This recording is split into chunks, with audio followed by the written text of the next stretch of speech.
धाराशिवच्या उमरगा तालुक्यातील कौठा जिल्हा परिषद गटाचे सदस्य महेश देशमुख यांना ओडिसा राज्यातील भुवनेश्वर येथे नीट परीक्षा घोटाळ्याविरोधातील आंदोलनादरम्यान पोलिसांनी त्यांना ताब्यात घेतले आहे.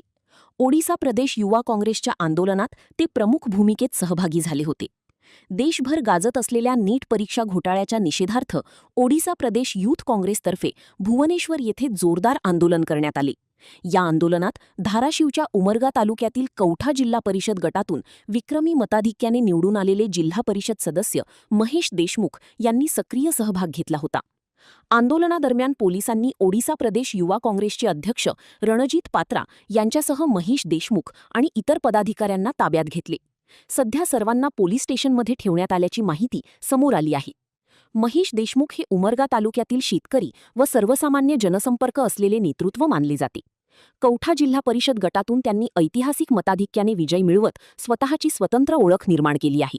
विद्यार्थ्यांच्या भवितव्याशी संबंधित प्रश्नावर त्यांनी थेट रस्त्यावर उतरून आंदोलनात सहभाग घेतल्याने धाराशिव जिल्ह्यातही या घटनेची चर्चा सुरू झाली आहे. प्रतिनिधी सचिन बिद्री, उमरगा, धाराशिव.